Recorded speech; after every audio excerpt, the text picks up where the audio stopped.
Ain't the fame that I'm after when paying the dues. I've been through the pain that's reflected in the attitude. Might be winning now, but the thing is that I had to lose. So go and tell me what you really want to do. And lonely at the top, cause there ain't a lot of room. Ain't no other option, that's all I ever knew. So I'ma get it poppin', you know how I'ma do. I've been down through the blood and the sweat.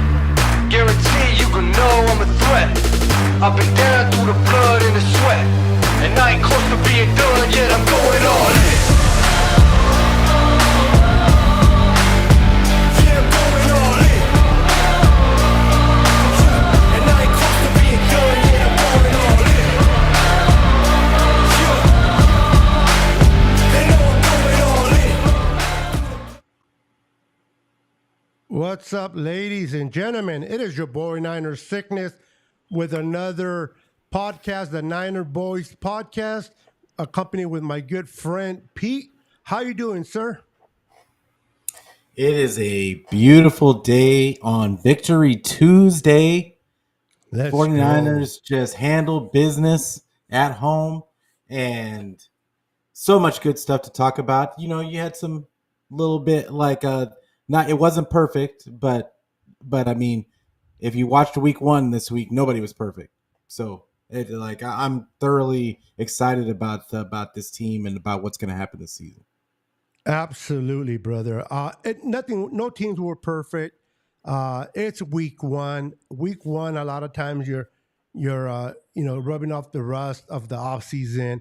You know, supposedly the Niners with a, Super Bowl hangover and blah, blah, blah. And listen, starting off this offseason with all the distractions that were there, the Trent Williams wanting a new contract, the Brandon Ayuk wanted to be traded, having these guys sign to the very last minute, then finding out yesterday, right before the game, that CMC was not going to go, facing a defense like the Jets. That's a lot of turmoil. And the Niners came out like true professionals, Pete, and handled their business. This is a team that is well made by Kyle Shanahan and John Lynch. This is why I kind of get a little annoyed when a lot of Niner fans want to sit there and fire either John Lynch or Kyle, and they don't realize how good this team. Any other team, brother, with all the distractions, would have probably faltered yesterday. Not only did we not falter, but we dominated this team without our best running back.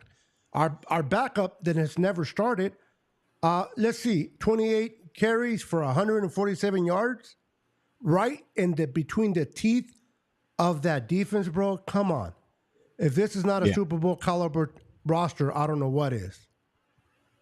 Yeah, I mean, I heard a lot of things, and I did an instant reaction show last night and talked about it. I talked about it a little bit, but we heard a lot of things coming into this season, and there was a lot of negativity. The vibes weren't right, and like all that kind of stuff. And I kept leaning on the culture of this squad and the leadership and the leaders in the building. And I told everybody, I said, I do not see what you're seeing a lot of the time. And specifically, I talked a lot about the defense, and that the defense was going to look much different this season. Everybody wanted to say that Wilkes this and Wilkes that. It wasn't his fault. All this other stuff. The scheme, it wasn't the same scheme as last. Whatever. What we saw yesterday was it was the scheme. It looked a little bit different. Can we at least agree? And you tell me, did it look different to you? I'm going to ask you first. So the vibe from the team, like I heard a lot about how Malik Collins and Javon Hargrave are the same guy. They're not going to be able to replace Armstead. Everybody's worried about the run defense, all that kind. And I talked about it all last season. It was the scheme. Yeah. And lo and behold, we watched the first game, week one, against a top 5 running back in the league, mind you. And the Jets were supposed to have a revamped offensive line that's supposed to end up being one of the better offensive lines in the league. and the 49ers held him to what? 50, was it 54 or 62 yards? I can't remember. 54. 54. They held Brees Hall, a top 5 back, to 54 yards. And it was it looked just like it was when, and I'm not comparing them to D'Amico, but it looked exactly the same. They got the defensive line just penetrating, pinning their ears back, and letting the linebackers and everybody else clean up the mess. And that was the way. I don't know why we went away from it. I don't care. It's a new season, and we are back where we should be. We're back to playing physical football, and I'm, for one, am just very happy that we've gotten back to that identity. Yes. Bro, I just want to echo on that. I want to real quick just give props to Nick Sorensen, our new defensive coordinator. Woo! You saw the dividends right away on between him and Steve Wilkes. Listen, the Niners were kind of getting gashed in the middle and the outside little bit in the first quarter. That big drive by Aaron Rodgers to Wilson for the touchdown. And what did Sorensen do? He adjusted. Mm-hmm. He made his adjustments, and he challenged the offense to do something different, and they couldn't. So I want to give kudos off to this guy. This guy's following the same pattern that D'Amico Ryan did. He's following the same pattern of Robert Saleh. And Robert Saleh, again, I'm not trying to be this ass guy that doesn't. I respect Robert Saleh. I liked him when he was here, but I always preferred D'Amico Ryan's defense a little bit better than Robert Saleh, a lot because of the adjustments that Robert Saleh didn't do into the second half. Now with Sorensen, I saw those adjustments. I saw the defense running crazy. That front line, Malik Collins, welcome to San Francisco, brother. That guy was a force. Hargrave was a force. And then Leonard Floyd. Floyd got his first sack of the year. Welcome Leonard Floyd. The dude was dominating. Nick Bosa, man, and I got a sack, but the pressure was ridiculous from the outside, Pete. And welcome, and I keep forgetting his name. Please forgive me, guys. Help me out, Pete. Our new linebacker that is stepping in for Greenlaw. Devontae. Is it Devontae? It's Devontae Campbell, right? It's Campbell. Devontae Campbell. Okay, he to me, and again, don't bite my head off. I'm not saying he's Fred Warner. No, but the dude looked a lot like Fred Warner in some of those plays. He was out there sideline to sideline. The dude was busting his balls, and then Lenore, even George Odom. He had a couple of bad plays, but overall he handled his business pretty good. The secondary was great. We didn't hear too much about Ward, but a lot of times when you don't hear about a corner, it's not always a bad thing. That means he's handling his business. They didn't throw his way much on that side of the ball, right? Yep. Yeah, they didn't throw his way much. No, this defense, the Niners truly showed which defense was superior on Monday night. Our offense, listen, you may agree with me, Pete, or may not agree, which is okay. The fan base watching may agree with me or not. This is me, Niners sickness, personal opinion. But I think this was the best game I've seen so far from Brock Purdy.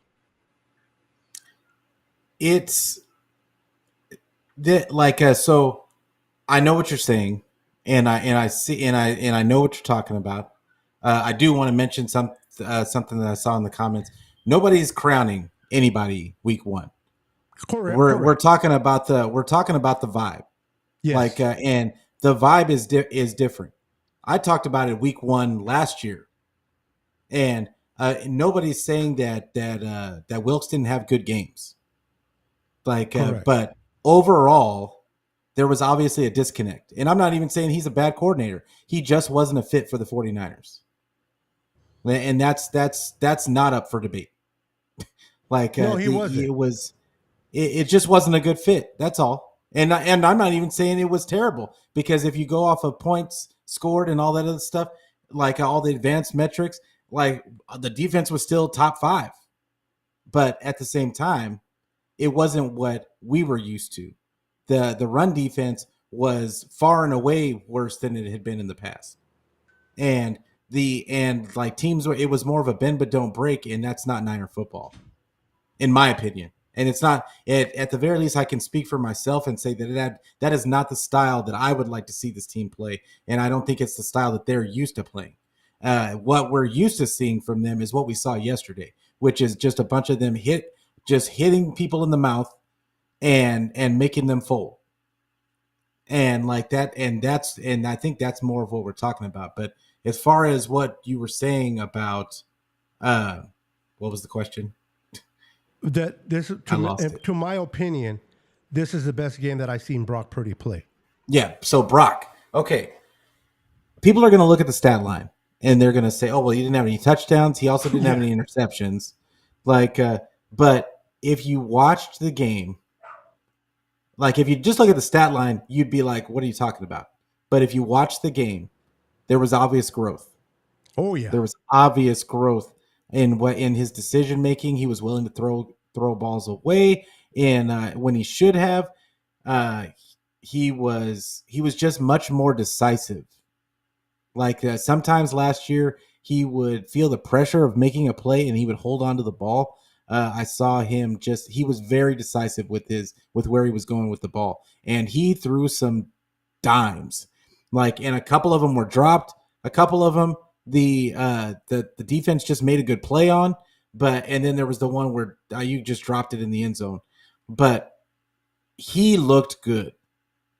He looked really good, and honestly, I gotta rewatch the game because I think that he was moving guys around the formation to get a chance to see the coverage, which we don't normally see, because there was a little bit more motion that was new, than, bro. Yes, you caught that, yeah, bro. That's a good eye.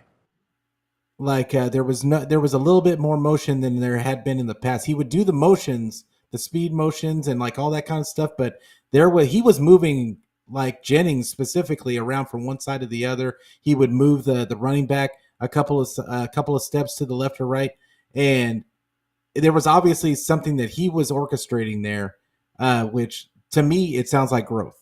I'm going to be interested to see as we go on throughout the season, if is that going to continue. Are we going to flesh that out, and is it going to become more of a mainstay? Because I know that people are going to say, "Oh, well, Jets offense has always been trash." They've got Aaron Rodgers now. They've never had a quarterback ever. And there's a lot of teams out there, good teams, that look really bad against the 49ers. I think it was just a really bad matchup for the Jets. It is what it is. I thought it was going to be a much closer game than it turned out to be, because I wasn't counting on Sauce Gardner giving up. Like, I don't know what that was. They said he was dehydrated, but I mean, you've got IVs on the sideline in NFL games, so I don't want to call him a quitter, but like, it didn't seem like he got tired of getting hit by freaking it was weird. Marshawn Lynch. Yeah, it was weird.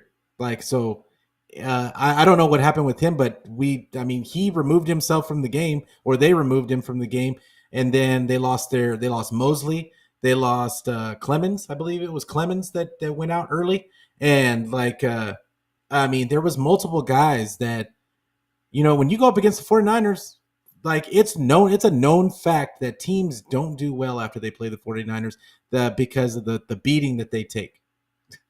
And I think that that's what we saw a lot of yesterday. So yeah, I was thoroughly impressed with Purdy and all the things that I was seeing. I saw absolute growth, and I'm really encouraged as to what we're going to see.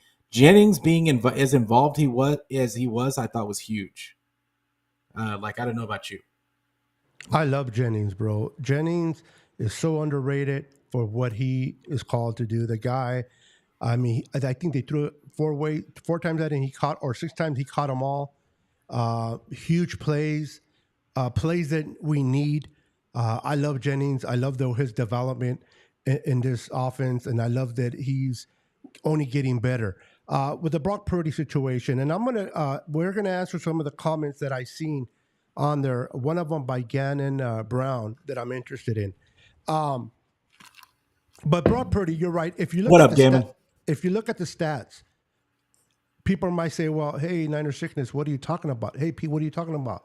He didn't throw for no touchdowns. He only threw for 230 yards, blah blah blah." But when you look at the film, when you look at his mechanics, you look at his footwork, you look at the way has developed from last year to this year, having that off season, not worrying about injury, you can see the difference. You can see the confidence in the throws. Some of the decisions that we kind of like, what were you thinking? He's not making them. At least, and again, we're not hyping anybody. We're There not was saying, one.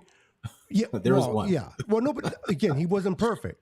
But for the most part, I mean, last year, even against the Pittsburgh Steelers, which he had a good game, stat-wise, was a better game stat-wise. But he has a couple of those balls that he would have wished he would have gotten back last year. Not so much this year. And this is what people don't understand. If you look at the stats, last year was a better play. But if you look at the actual work, he did better work yesterday than he did last year. So I'm confident in his building. And again, to the point of Gannon, how you doing, brother? And Kenny, everybody, Ricky Diaz, everybody popping in. I appreciate you. I'm gonna see chat getting hype early. If I can find it. It's something about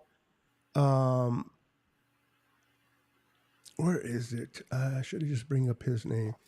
Something about not crowning or not. Yeah, it was early. It was like one of the first comments. Yeah, I don't know where it's at. He said props week 1. We weren't giving our old DC props after week 5 against the Cowboys. No, it wasn't that one that I read. It was a different one. But to the point, like, don't go ahead of yourselves. It's just week 1 type of thing. Props I'm week only 1. Pointing out the things that I saw yesterday. It's only week 1. Everything can go to shits next week against the Vikings and so forth. I'm not saying for the Hurry, but I am making notation. I can't speak for Pete, but I am only speaking of what I saw from Brock yesterday, what I saw from our defense. He mentioned about the pass rush. The pass rush in the sense of sacks wasn't there, but the pressures, and I'm a huge believer in pressures more than sacks. I love sacks. Mm-hmm. Sacks, you finish the job with the sack, but to me, it's pressures. Are you disrupting the quarterback? Are you penetrating the backfield? Does the quarterback know you're coming? Does he get funny feet when he hears you or sees your number? I love pressures, and I saw a lot of that from Leonard Floyd and Bosa. Malik Collins. And Bosa. These guys, and then Malik Collins. That guy, one of the things that our Eric Armstead could not do very well was rush the passer. And he wasn't that great in defending the run. He was good. Malik Collins can do both. And he looks like he is a man on a mission. He wants to be a starter, and he wants to show the world what he can do. Now, it's only game 1. I want to see repetitions of this from him. Okay? So I'm acknowledging what I saw from him yesterday, but I'm not crowning him into the whole year. I want to see consistency from him. But because we were fooled. I don't know about you, but me, like a big dummy, I was fooled by Drake Jackson last year. Yeah. Drake Jackson had 3 sacks. Oh, man. He looked like, right? He looked like he was like a Hall of Fame and everything. And then I was like, we back. Yeah. Like it's 2019. Yep. And then he decided to go to sleep like a bear and hibernate. Yeah. So I'm not, I'm not going to make that same mistake, but I do want to acknowledge what I saw from him. We were able to contain, arguably, the running back that they say is kind of like the clone of CMC. And he's a great runner. I know he's coming off an injury, but he's a great runner. And he was only able to muster 54 yards against our D. And it wasn't those big gashes. Remember last year, those big gashes, like, oh my God. You didn't, I mean, as soon as they give the ball to him, it was like boom, boom, boom. And he was on the ground. I mean, they will give up maybe 3 to 4 yards, if that. per carry. I mean, the Niners were disciplined. And real quick, Fred Warner, I cannot say enough of this young man. This man, it's like he never turns it off, right? This guy comes and plays his butt off, and the dude was everywhere. That pinochle, the peanut hit that he loves to do, man. When I seen him do it, and that ball came out of Brees Hall's arms, I'm like, we got this. This defense was amazing. So keep in mind, again, I can't speak for Pete, but for myself, if you hear me all excited about yesterday's game, I am. But it's just about yesterday's game. I'm not this guy that's going to be, we're Super Bowl bound and we're going to beat 3 Mahomes, blah, blah, blah. No. We take it week by week, but there's nothing wrong with being hyped after seeing our team come out week 1 after all the things that was happening in the offseason. Are you leaving? Is he staying? Is he leaving? Is he staying? The whole Trent Williams, all that chaos, and the Niners came back in week 1 and just dominated. They didn't just win. And then props to your boy. I know he's only your boy because he went to the school you love in college. Jake Automatic Jake Moody. Hey, 6 out of 6. Come on. Give him some props. There was one that I was like, when it got upright and banged in, yes. Yeah. But even that one is away. That's when you know the kicker's feeling good, right? Yeah, that's when you know everything's going your way. But I got to speak on something that I said. So to answer Gamon's question right here, what did you think of the pass rush? I was good with the pass rush. You want to know why I was good with the pass rush? Is because Aaron Rodgers was getting the ball out in 2.23 seconds. That's the tweet I saw earlier today. That was the stat. Which is the quickest of any quarterback in week 1. So if that was the game plan, and that is consistently the game plan against the 49ers, is for teams to try and get the ball out as quickly as they possibly can because they know they're not going to have time. That he didn't have all day. There was a couple of dropbacks that he had where he actually had time. But for the most part, they put a lot of pressure on him. Every single defender across our starting defensive line had a 90 or better grade, if you believe in PFF stats. So I think it was an awesome performance by our D-line. I just loved Malik Collins, his performance, and the penetration, it really speaks to what I said earlier about going back to what the 49ers do well, which is let these defensive linemen pin their ears back and just penetrate the line, get up the field as fast as you can, get off the ball and bring the energy, and then let these linebackers that are athletic as hell come and clean up the mess that's left behind. And that's why you see Devondre Campbell and Fred Warner all in the same place making gang tackles all over the field, is because they're no longer on islands like they were last year.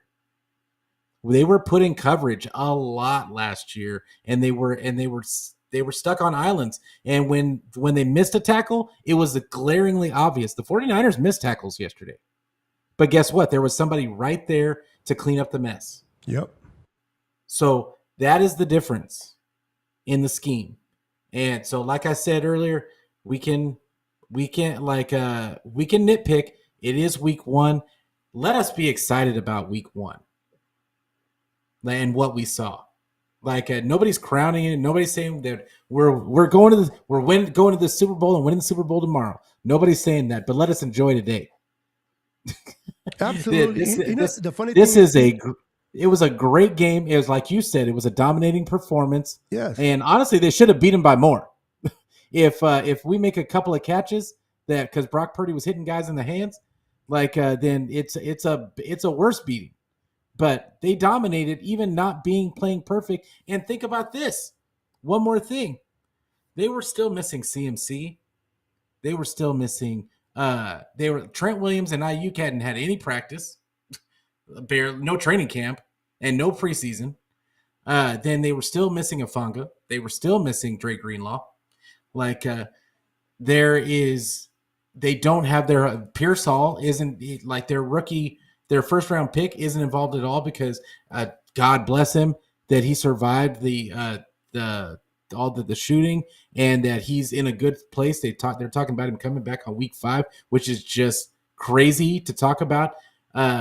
Like after a man went through a life threatening ordeal like that. I mean, but big up to him. Like he was back to practice the next day. Like I mean, it's this team has room for growth, and like the culture is the culture. I haven't even started talking to you about my guy JP Mason. That Beto, you know this. I've been talking about Jordan Mason for all 3 years he's been with us and pounding the table for this man, and he finally got a chance to show what he's capable of. I'm just happy to see it happen. I think the kid has mounds of potential. I still don't think we've seen the best from him. Oh, absolutely not. Absolutely not. And I love what he did. You know, you got to take advantage of every opportunity when it's given to you and showcase what you can do. And that's exactly what he did. Um, What up, so, Rod? so for the teams that, I mean, for the ones that are saying that we should kind of calm down, don't get too excited about the game yesterday. I'm going to say this: if we would have lost in an embarrassment matter yesterday, that would have been spoken highly of. I don't. I think I'm Sky for would have been certain falling. that I wouldn't have been hearing people say, "Oh, don't worry about it. Niner sickness, relax. It was just week 1. We lost." You guys would be talking so much shit about the loss, but yet you can't let us enjoy a dominant win. Am I right or am I wrong?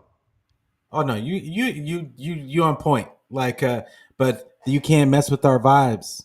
You can't mess with our vibes. We Nope. happy today. Like, I don't care what anybody says. Like, I'm gonna enjoy this win. I thought that there was a lot of talk in the off season, and I'm just happy to know that my common sense took over, and I know what I'm looking at when I see it. So it's nothing against any fan out there. Love all of y'all. I love everybody in the Oh, chat. I'm Love with all you of you there. guys for showing up. Yes. And like, let's just enjoy this team. Let's just enjoy this team and enjoy this football. And I said all season long, this team's gonna win games. They're gonna score points. Yep. Like, well, we have to worry. Let's not worry about the playoffs and stuff until it gets to that point. Yeah, But let's week by enjoy this week, team. brother. Week by week. Let's enjoy Yeah. this game. Let's talk about. Listen, if we lose next week, I'm not saying we will, but if we do, I'm pretty sure we're going to talk about the loss. We're going to talk about the things that went wrong. That's what we do Mm-hmm. here. But if the Niners dominate and they win the way they did against a very good defense, listen. We're gonna be high on it. Why not? We're Niner Mm-hmm. fans. Why not be excited about the Why not progression us? of Brock Purdy? Why not be excited? You Yeah. know, Ayuk did miss a couple of balls. That ball he missed was a dime. But I Wow. understand he wasn't in there. He's rusty. He'll get better within a couple of games. And for someone to mention about having CMC miss or rest, I think it was Kenny. I agree. I think we can go into Minnesota with Jordan Mason and go another week without. Now I know that's I not mean, what people with fantasy football want to hear. He's on my fantasy team, but oh, did I'm you? out. Yeah, and you can't. I couldn't change him out. Now, luckily for me, Yeah. I won. I won that. I won because I had so many points already that it didn't Yeah. hurt me. But it did suck that I couldn't rotate him because it was the last running back that I had, and Mason was already gone in my league. Somebody picked him up. You got to love those 49er fans that have to, when they draft, all they do is draft all the Niner fans. I mean, all the Niner players. And they don't realize that on the bye week, they have no players to play that week. But it Yeah. is what it is.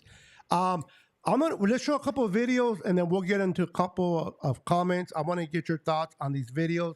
I'm going to start off with a video from our boy um, Trent Williams. He was interviewed and he shared a little bit about that. So let's go ahead and get into that screen real quick. Make sure I go to the right screen. Hold on. Oh,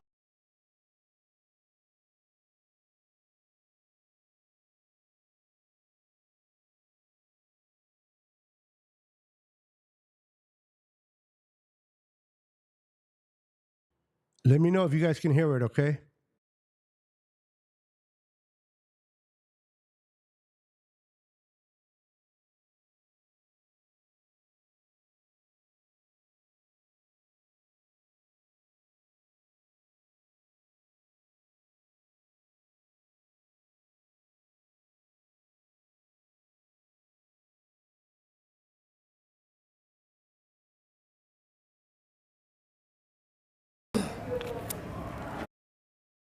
All right, first of all, we are with Trent Williams, who is wearing green for the money, which is appropriate right now after that restructured deal. But with that being said, and with the whole holdout, of course, I'm just curious how you felt out there with your conditioning. I was speaking to your O-line coach before the game. He was talking about a potential pitch count. Yeah, thought I'd be on a pitch count, but it didn't feel as bad as I anticipated. Got dehydrated, had to go get an IV, but that's about it. What was your thoughts just on how the offense took some time to get assimilated into the pace, because the Jets defense came out there, established themselves a little bit with that Quinnen Williams rush up the middle to Brock, but then you guys got more into a rhythm, especially with the run game? Yeah, obviously that's a great defense, so we knew they were going to come out firing. I knew that 95 is an amazing player, so we knew that he was going to be tough to deal with. But it's a long game for a reason, and one play doesn't make us. We knew we just had to continue to play our style of ball, and it'll break loose. What did you think of Jordan Mason out there? I mean, I was just passing by Drew Rosenhaus, and we were looking at Jordan Mason doing his interview after the game, and I was like, see, that goes to show all undrafted players out there that you can still, no, for real, go out there. CMC's not playing today. You get over 100 yards rushing. I mean, what did he show you today? He showed me that a couple years ago, so this ain't nothing new. Everybody around here know what he can do. So we knew that he was going to run the hell out the ball today, and I already figured he would have a successful day just because of watching him and seeing how hard he runs. It's hard for him not to be successful running that hard. So I was just curious too, what was your impression of Aaron Rodgers? Obviously coming out there, 40 years old, trying to come back from the Achilles. Obviously I know you play different side of the ball or what have you, but what did you think of just how he looked out there? He looked good in my opinion. We got a great defense. I think they were able to get to him a couple times, but he's Aaron Rodgers. He's a go for a reason. So I was just enjoying seeing a guy older than me out there being able to play. And last question here, I'm just curious how you felt and how it was important for you to reacclimate to the team. I saw your comments on Ricky Pearsall and just the impact that had on you, and just also, balancing your personal principles with, the leadership role and trying to be that glue at the same time. Yeah, that's just kind of the role I play in the locker room, and obviously being away, you miss that role, and you miss being able to hang out with the guys and meet the new guys. So, I was ready to get back so I can assume my position and help this team win. But at the same time, still, I just want you to speak to the importance of still holding your principles, because there were a few players that were holding out, this offseason, including Hassan Reddick and, obviously your teammate, your wide receiver, and Brandon Ayuk. Talk about how, I want you to speak to that balancing portion, though. Well, I think every situation is different. I never thought I'd be in that situation. It's the first in my career, but holding out? Holding out. Well, for a contractual wise. So that's what I was thinking. Okay. But it's business is business, and everybody deal with it. Nobody is above the business side of it. So, and coach understood. Everybody understands. It's not the first rodeo, So our teammates actually supported me really well. Me and Cal and John, we stayed with a good line of communication. That's good. Never a very contentious situation. So, it was obviously it's nothing that you want to do, but was able to get through it, and got to get that guaranteed money. Yeah, you got to. It's a volatile game, so. Well, first of all, I just want to thank you for taking the time to talk to me. Problem. You didn't have to do that, but you were OG. We go way back in terms of these interviews, so thank you for taking the time to talk to me. I really appreciate that. All right. So what are your thoughts on that, Pete? I mean, it's typical Trent. Like he always does a good job not falling into the traps. Not falling into the traps. She's going to ask the questions about but how do you manage the being a leader and having to hold out and like all the other stuff, and he's just like, it's the business side. I mean, he's always cooler than the other side of the pillow. So Absolutely. yeah, he's never going to fall for the banana in the tailpipe question. So it is what it is. But I love what he said about Jordan Mason and the fact that everybody knew, like anybody that had watched Jordan Mason run the ball knew what was about to happen. Right. And for those that don't know, I mean, he referenced the movie Beverly Hills Cops with Eddie Murphy, with the banana in the tailpipe. I forget how old I am sometimes. Like, Bro, don't talk about how old you are, because that just makes me look like a grandpa when it comes to how old you are. Listen, I don't know what do you think? I don't know what you guys think of this guy, but I love this guy. I like his takes. I think this guy speaks from the heart. I don't think he's no BS in him. I have a hard time pronouncing his last name, so if I screw it up, I apologize. But I think you know who I'm talking about. Brian Baldinger, Baldinger. Yeah, I love what he says. So I want to show this clip, him talking about Brock Purdy from his point of view, and then we'll talk about it. All right, Pete? All right. Let me see. I get it. It's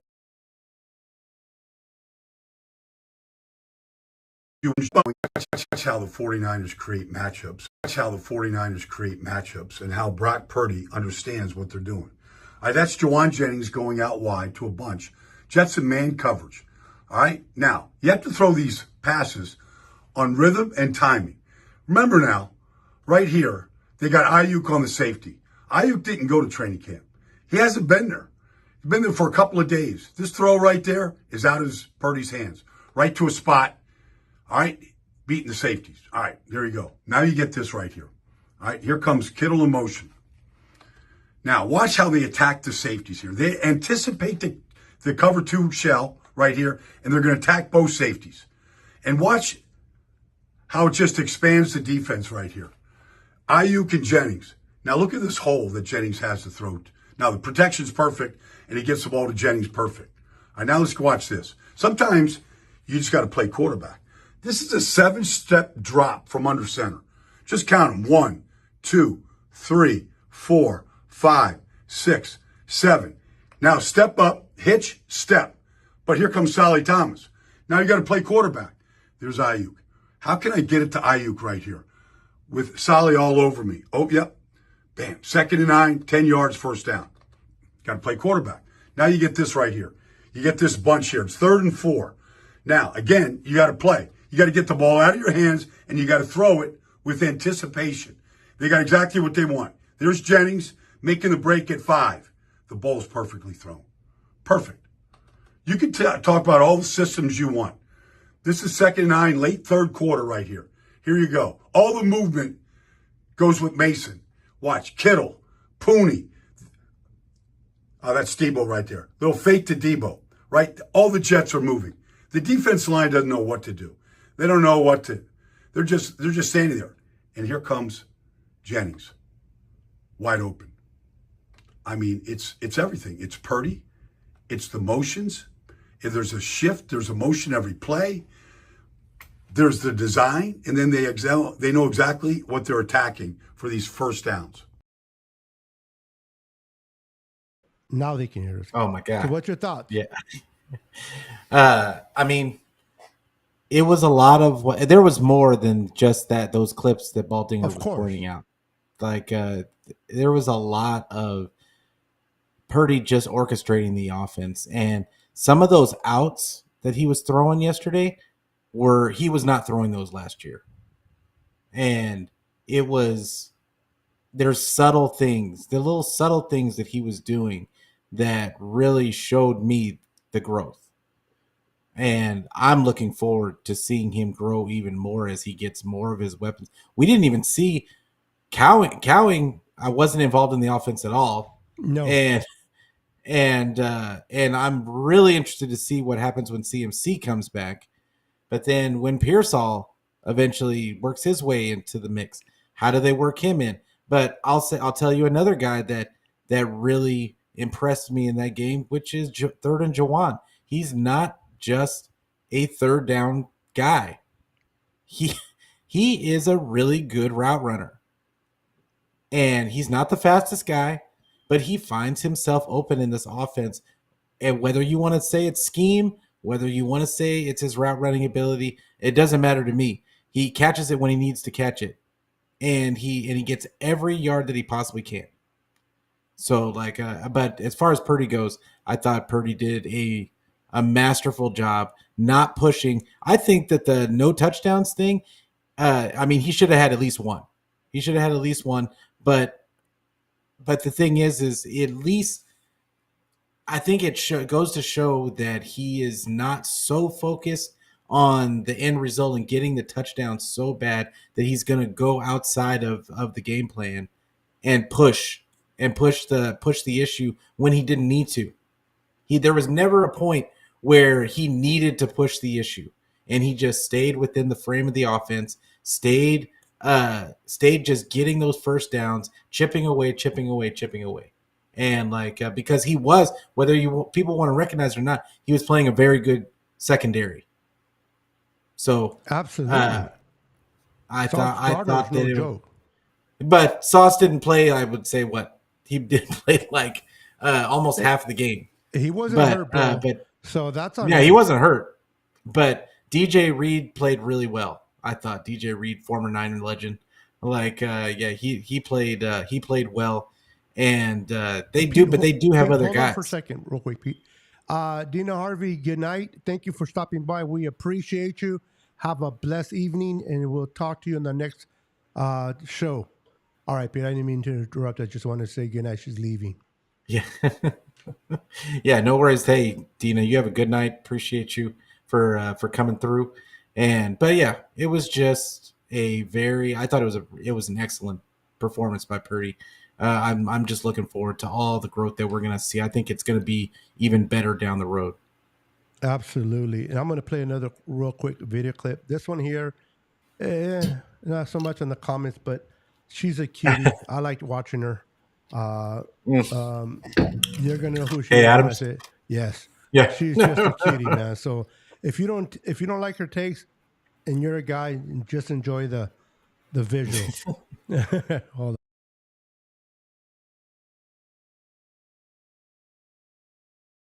This was a Shanahan masterclass. He loves tormenting his former proteges. We talked to George Kittle about it. It'll be great to see Kyle Shanahan unleashed against Saleh, who he knows in and out. What a chess match that'll be. Wasn't much of a chess match, if you ask me. Shanahan's won 9 of 10 with his starters against McVay. 3-0 in the playoffs against LaFleur, and now he does this to Saleh? That's a woof. That is a woof for everybody else. And you got to give credit to Jordan Mason, star of the morning here. 3rd year back out of Georgia Tech. Most carries of any 49ers running back in Kyle Shanahan's entire tenure. He held that thing. Every time I looked up, 28 times, 147 yards, and a score. We saw Debo back there a bunch too. Hamilton and I were texting each other like, is this new? Is this what's going to happen here? He tied a career high with 8 carries. We talk about the Niners and their skill players and star power a lot, but this win, shout out to Kyle Juszczyk too, this was about physicality. And to do that to a Jets team and a Jets defense that boasts itself, that prides itself on toughness, that is an FU. That is about as big of an FU as you can give. It is clearly, they're ready to go. There's no distractions, loose end, Super Bowl hangover. Give me a break. Who's beating them in the NFC? I want to know. That is the biggest FU by Katie Adams. Who is beating? No, it's week one. But based on week one, she has a valid point. Listen, I was not, and this is not me just being a homer because I'm a Niner fan, but I wasn't really like, oh my God, look at the Eagles. They look good. Or look at the Packers. And the Packers have issues right now with Jordan Love. I'm glad he's not out for the season. I'm glad it's not as bad as they first initially thought it was. Good for that, for the Packer fans. But they got issues there. The Bears, the defense is good, but the offense is going to struggle with Caleb Williams. He's a rookie. Then you got Detroit that you got the Rams that had lost 3 offensive linemen, lost their a number 2 receiver in Puka Nacua, and yet still took the Lions into overtime. Now the Rams couldn't stop the run. What's if the Lions depended on it in that overtime? But at the end of the day, they took them to overtime, so they were not impressing. Other than the Niners, and if you're a true football fan, forget about Niners fans. Which team looked better in week 1? I have to say the Niners. Now, that can change in week 2, but we're talking about week 1, right? So, week 2, that can be a whole different story, and we'll talk to that then. But I think the Niners right now, off of 1 week, are the best team. And Kansas City looks like they're the best team. So if I can name the 3 best teams that I think are the best teams right now, it's Kansas City, Niners, and then the Ravens, in my opinion. I would say Niners, Kansas City, the other best team. I don't know if I would put the Ravens that high. I'm trying to think of the other teams. I mean, I guess it would have to be just because they went toe-to-toe with the Chiefs. Yeah, that was my point, indeed. Yeah. Yeah. I mean, I guess I just thought that there was no real team that even in that game, the Chiefs didn't look unstoppable. And I just think that the 49ers can beat anybody. I think it's all about the game plan, and I think that they have all the players to do it. And it's really just all about the game plan and all about the scheme and all about what your game plan is for that game. And are you going to get cute when you don't need to? That's really the answer. Otherwise, I think the 49ers have all the ingredients to be the best team in the league. There's no doubt in my mind. Yeah, the only thing that I personally think they can hurt the Niners this year is injuries. If the Niners can remain that's as every healthy team. as possibly they can, the way they're playing, the way they're built, I don't see another team really pushing that. Detroit, in my opinion, might be the closest. But what I saw, and again, a lot of times teams look bad in week 1 and they just step it up. A couple years ago, the Niners were 2-5, and they went all the way into the NFC Championship. So things can change. So we definitely got to take things week by week. But based on what I saw, I didn't see any team out there. The Buccaneers looked okay, but they were very convincing. The Texans looked all right, but the Saints they struggled with the Colts and Richardson. Yeah. You got and the Saints. biggest surprise, the Saints defense for sure. Derek Carr, you're going to get your ups and downs. What kind of game are you going to get from him? But the team that really surprised me was the damn Patriots beating Cincinnati at home. They went into Cincinnati and that defense kept Joe Burrow and that Cincinnati offense to 10 points. I don't have anything against Joe Burrow, okay? But I've said over and over and over again that the only generational quarterback in this league currently, right now, is Patrick Mahomes. Everybody else needs help. But Patrick Mahomes is like the only guy out there that I can see just put a team on his back and he gonna get it done. No matter if he has the weapons or not. Joe Burrow, for the first time in a long time, didn't have these weapons. He had Jamar Chase and a bunch of nobodies. So I think it spoke to that a little bit. He wasn't used to not having his weapons. And his running back was Zach Moss. Yeah. I mean, it was like he lost all of his weapons all at once. So I think that's going to take him a little bit of time to get acclimated to all of a sudden not having weapons. Just like it took Mahomes a little bit to get he didn't have the greatest. It didn't look like he was going to have the greatest seasons last season, and then he slowly but surely started turning it on at the end of the season. But yeah, Yeah, he's an outlier though, bro. That guy. yeah, he's He the can only. probably I'm throw telling it you, to he's the himself only and still win generational. the game. Yeah. He's the only guy that I don't care what team he's on. I just feel like he would find a way to succeed. But the Saints, I thought looked really good, and it's not lost on me But who that were they playing, Pete? I get it, but at the same time, it's not lost on me who their offensive coordinator is now, No. because I Thank God think that is gonna. It's not. It's there's a reason why Derek Carr looked as decent as he did, and why that offense looked the way it did all of a sudden. Like, it's because they brought the Shanny offense, and it's gonna make things a lot easier for Derek Carr, because I think that a lot had been put on his plate when he can't handle it. But I think that system is gonna make it a lot easier for him. It's gonna get Kamara out in space.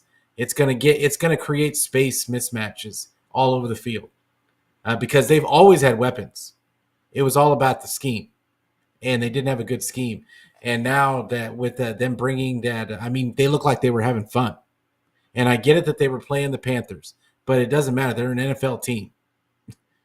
And I don't expect them to look like that all season. They're going to play some better teams, but they've got a defense as well. They've always had a defense.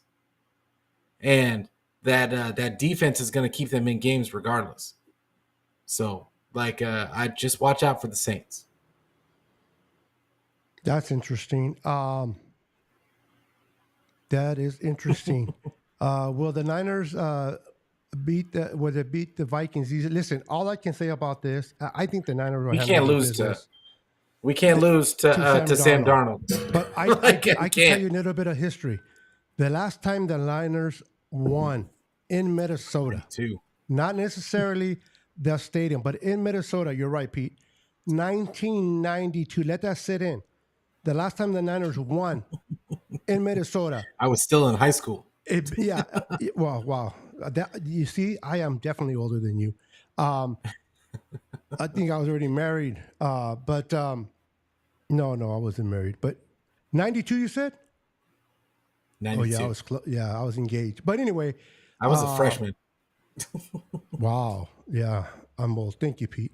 I appreciate that. You're welcome. But I have to make myself feel better sometimes. The Vikings, I think the Niners will handle their business, even with. Matter of fact, I prefer to see Mason again continue to build his confidence, give CMC the opportunity to rest one more week. If we were able to do this to the Jets defense, I understand every defense is different and every given Sunday, but the Vikings defense do not scare me. They can't stop the run. That's one of their issues. Although they stopped the Giants, but then again, it's the Giants. And it's the Giants. So you can't take nothing away from that. I think it's going to be a good game. I expect the Niners to go in there, run their business, handle their business, and win that game. But we definitely got to change that. 1992 is a very long time, bro. Christian said he was 2 years old in 92. Yeah, it's just not. It's not. And a couple of times that we've lost there, it's just been real fluky situations. But the 49ers just got to go in there and handle their business. This is a team that they should beat.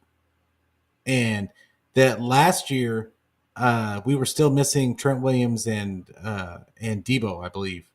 Yes. So that should not be the case this Kirk season. Cousins, bro. Okay. Which is he is an upgrade from Sam Darnold. Yeah. Okay. Just from that perspective, bro. That's it. Yeah. But it's still, the 49ers should have beat that team. No, I'm with you. And it was, I think it was just went back to, we were missing Trent Williams, and that's really the main one. I know that everybody loves Debo, and I know Kyle loves Debo, and he likes to game plan around Debo. But I think Trent Williams was the bigger loss in those 3 games, and Purdy just didn't have time at all. and that you could see they were discombobulated. I don't think that we're going to get that same Purdy this year. And I think he's got a much better handle of the defense. I think that our offensive line is better. Pooney, we haven't even talked about Pooney. Yeah, Pooney about looked him since we're fantastic. Yeah, Pooney looked fantastic. They said we were able to run to. Think about this. We were able to run to the right side and open up huge holes to the right side, which didn't happen at all last year. We ran predominantly to the left side because McKivitz and whoever was on the right side just couldn't open holes. They were not good in the run game. There was some tape out there of him blocking 2 people at one point. And I think that he is he is an outstanding find by the team. And for a rookie, he's really a breath of fresh air. Especially in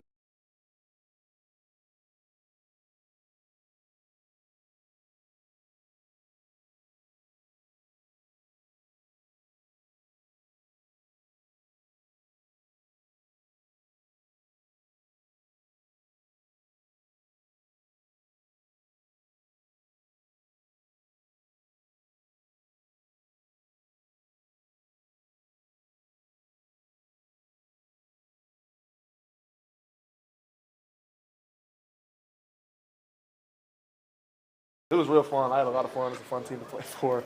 You got superstars all over the field making plays. So for a guy like me, I just try to stay in the mix with them and just make sure they get what they get. You got that grin on your face. What was it like to run the ball as much as you guys did?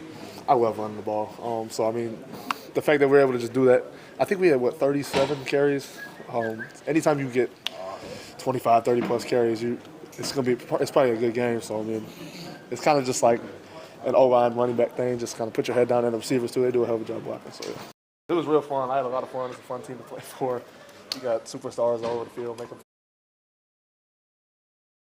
Oh, no volume? I heard it. You guys didn't hear it? Pete heard it. So if Pete heard it, Christian said no volume. Christian, did you forget to turn your volume on or take yourself off of mute? But just kidding, bro. Anybody else had a hard time listening? I mean, it was low, but it was definitely on. But anyway, Pete, anything you want to say as we get out of here? It's been up an hour. It's been fun. We are still 31 strong. You guys are awesome. Let us know what's happening on your channel, bro, this week. So Niner Fanatic Podcast, big show this Thursday. I've got Mr. You know him from Sprint Right Option Podcast. You know him from Bully Ball. You know him from Niner Nation. He writes articles for them as well. Jason Aponte will be on the show on Niner Fanatic Podcast this Thursday, 6:30 p.m. Pacific time. So I'm excited for that. Also this Sunday, then I'll be doing another show, like instant reaction show right after the game. If I have time, I'm going to try and do a little quick preview before the game starts. But for the most part, I'll definitely be doing the instant reaction show after the game. So pull up for that. You know, we're going to be on YouTube. We're going to be on Twitter. We're going to be on Twitch. We're going to be on Facebook. I don't care where you get it. If you don't like looking at my face, you can get it on the audio version, anywhere where you can get your audio podcast. I don't care where you get it. Just get it and bring a friend to tell.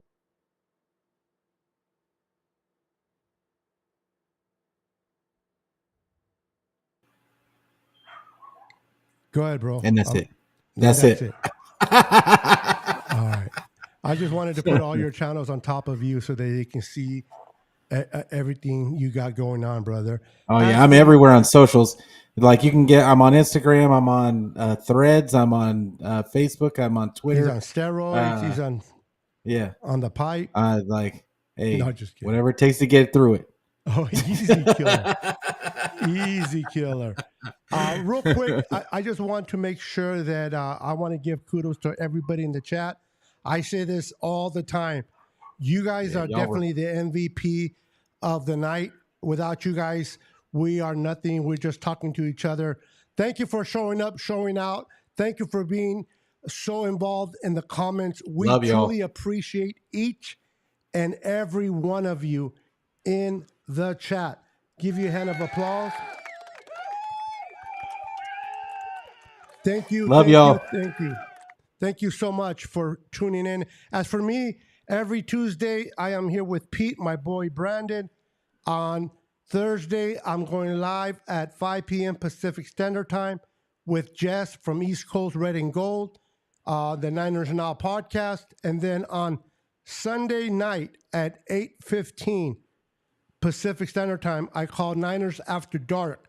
I go on by myself and we talk football, what took place the whole day of Sunday, talk about our other teams, and then definitely end in a good note by talking about the best team in the NFL, which is our San Francisco 49ers. So make sure you're tuned in. Make sure you're subscribed to all of our channels so that you can follow us, what we're doing, and make sure you hit the notification bell so that you will be notified when we go live. And real quick, do me a favor, guys. Please keep Brandon grandmother in your prayers. The reason why Brandon was not able to be on the show tonight is because, unfortunately, her grandmother fell and she is at the hospital, and he went to be by her side and show support. So please keep Brandon's grandmother in your prayers for a speedy recovery, and show him the love of the faithful. With that, Pete, it's always an honor talking with you football. I always enjoy it. Thank you for coming on with me today. Brandon, we have you in our prayers, brother, for your grandma's speedy recovery. Until next week at 6:30 p.m. Pacific Standard Time, come and join the Niners Boys podcast. We are out of here. Go Niners. Go Niners.